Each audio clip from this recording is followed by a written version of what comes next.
Hello viewers, আশা করি সকলে ভালো আছেন। তো ভিউয়ার্স, আজকের এই ভিডিওটা কিন্তু আপনার জন্য খুবই গুরুত্বপূর্ণ। কারণ প্যান এবং আধার কার্ড দুটো লিঙ্ক করা কিন্তু এখন বাধ্যতামূলক নয়। তো আপনার ক্ষেত্রে কি নিয়ম রয়েছে আজকের ভিডিওতে কিন্তু আমি আপনাদেরকে বলবো। ইতিমধ্যে ইনকাম ট্যাক্স ডিপার্টমেন্ট থেকে একটি নোটিফিকেশনের মাধ্যমে সমস্ত তথ্যটা জানানো হয়েছে। তো আপনার ক্ষেত্রে কি নিয়ম রয়েছে, আপনার ক্ষেত্রেও কি প্যান আধার লিঙ্ক করা বাধ্যতামূলক রয়েছে, সেটা কিন্তু আজকের এই ভিডিওতে আমি আপনাদেরকে বলবো। তো ভিডিওটি শুরু থেকে লাস্ট পর্যন্ত দেখবেন, আশা করি ভিডিওটা দেখে উপকৃত হবেন। তাছাড়া ভিউয়ার্স, চ্যানেলে যদি নতুন হয়ে থাকেন সেক্ষেত্রে চ্যানেলটিকে সাবস্ক্রাইব করবেন এবং পাশের বেল ঘন্টাটি ক্লিক করে অল নোটিফিকেশন অন করে দিবেন পরবর্তী ভিডিওর আপডেট পাওয়ার জন্য। তাছাড়া ভিউয়ার্স, পূর্বেই যদি আপনি আমার এই চ্যানেলটাকে সাবস্ক্রাইব করে রাখেন তাহলে আপনাকে অসংখ্য ধন্যবাদ। তো ভিউয়ার্স, চলুন বিস্তারিত কি তথ্য রয়েছে সমস্তটাই দেখে নিই।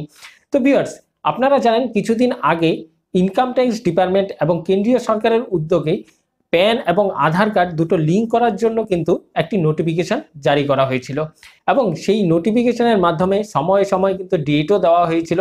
সেই ডেটের মধ্যে আপনারা হয়তো অনেকেই লিঙ্ক করেছেন, আবার অনেকেই হয়তো লিঙ্ক করেননি।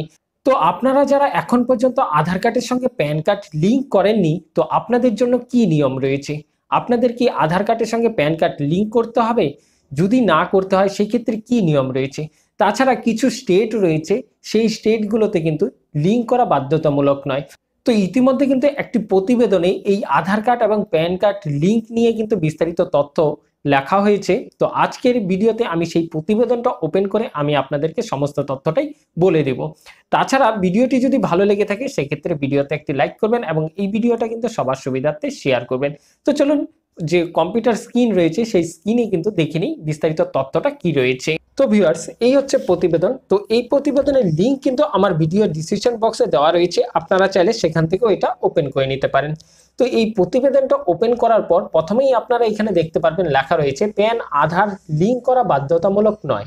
আপনার ক্ষেত্রে কি নিয়ম রয়েছে জেনে নিন বিস্তারিত তথ্য।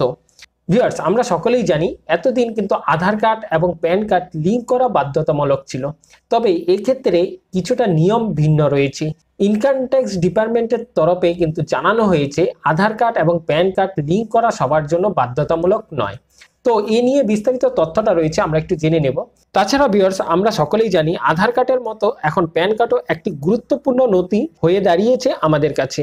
সমস্ত আর্থিক লেনদেন থেকে শুরু করে সমস্ত কর সংক্রান্ত বিষয়ে প্যান কার্ড ব্যবহার করা হয়। বিশেষ করে যারা ব্যবসায়ী রয়েছেন, এই ব্যবসায়ী ক্ষেত্রে এবং চাকরিজীবীদের জন্য এই প্যান কার্ড কিন্তু সবচেয়ে গুরুত্বপূর্ণ কিংবা জরুরি হয়ে দাঁড়িয়েছে।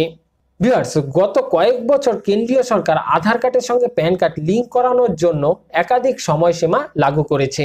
সেই আধার এবং প্যান কার্ড লিঙ্ক করানোর সময়সীমা এখন শেষ এবং ভিন্ন ভিন্ন সময়ে প্যান কার্ড সংক্রান্ত বিভিন্ন তথ্য জারি করেছে কেন্দ্রীয় সরকার। পাশাপাশি প্যান কার্ড অপব্যবহার নিয়েও সতর্ক করা হয়েছে, এটা আমরা সকলেই জানি। তবে কাদের আধার এবং প্যান কার্ড লিঙ্ক না করলেও কোনো সমস্যা হবে না, দেখে নেওয়া যাক। বর্তমানে যাদের বয়স ৮০ বছরের উপরে রয়েছে, আধার কার্ডের সঙ্গে প্যান কার্ড লিঙ্ক না করলেও চলবে। ভিউয়ার্স, এখানে কিন্তু স্পষ্টভাবে বলে দেওয়া হয়েছে যাদের বয়স ৮০ বছরের উপরে হয়ে গেছে তাদের কিন্তু আধার কার্ডের সঙ্গে প্যান কার্ড লিঙ্ক না করলেও চলবে, এক্ষেত্রে কোনো রকম সমস্যা কিন্তু হচ্ছে না।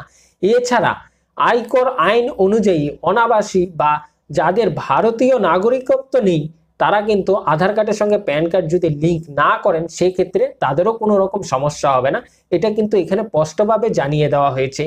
পাশাপাশি ইনকাম ট্যাক্স ডিপার্টমেন্ট থেকে কিন্তু একটি নোটিশের মাধ্যমে স্পষ্টভাবে জানিয়ে দিয়েছে ৮০ বছরের উপরে যারা রয়েছেন আধার কার্ডের সঙ্গে প্যান কার্ড লিঙ্ক না করলেও চলবে এবং যারা ভারতীয় নাগরিকত্ব নেই তাদেরকেও আধার কার্ডের সঙ্গে প্যান কার্ড লিঙ্ক না করলেও কোনো রকম সমস্যা হবে না। তাছাড়া একই সঙ্গে জম্মু কাশ্মীর, আসাম এবং মেঘালয়ের যারা বাসিন্দা রয়েছেন তাদের জন্য কিন্তু একই নিয়ম রয়েছে, আধার কার্ডের সঙ্গে প্যান কার্ড লিঙ্ক না করলেও কোনো রকম সমস্যা হবে না এবং পাশাপাশি তাদের কোনো প্রয়োজনও নেই, সেই কথা কিন্তু কেন্দ্রীয় সরকার জানিয়ে দিয়েছে। তাছাড়া আপনাদেরকে জানিয়ে রাখি, নির্দিষ্ট সময়সীমার মধ্যে আধার কার্ডের সঙ্গে প্যান কার্ড আপনারা যারা লিঙ্ক করেননি এই মুহূর্তে কিন্তু আপনাদের প্যান কার্ড নিষ্ক্রিয় হয়ে গেছে, অর্থাৎ আয়কর দপ্তর থেকে কিন্তু আপনাদের প্যান কার্ড ডিঅ্যাক্টিভেট করে দেওয়া হয়েছে।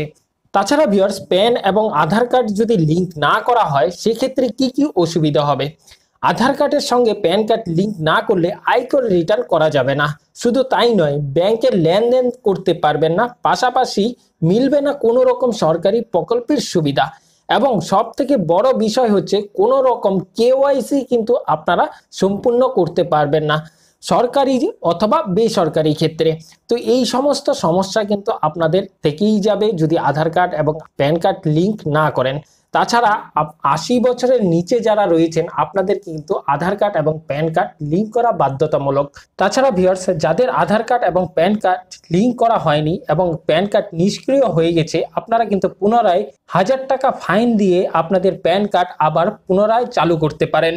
তো ভিউয়ার্স, এই ছিল আজকের ছোট্ট একটা আপডেট। তো আশা করি এই ভিডিওর মাধ্যমে আপনারা সম্পূর্ণটাই বুঝতে পেরেছেন যে কাদের আধার কার্ড লিঙ্ক করতে হবে এবং কাদের লিঙ্ক না করলেও কোনো অসুবিধা হবে না। তো ভিউয়ার্স, এই ছিল আজকের ছোট্ট একটা আপডেট। তো আশা করি এই ভিডিওটা আপনাদের ভালো লেগেছে। যদি ভিডিওটা ভালো লেগে থাকে সেক্ষেত্রে ভিডিওতে একটি লাইক করবেন এবং এই ভিডিওটা সবার সুবিধার্থে শেয়ার করবেন। তো থ্যাংক ইউ, দেখা হচ্ছে নতুন আরেকটি ভিডিওতে।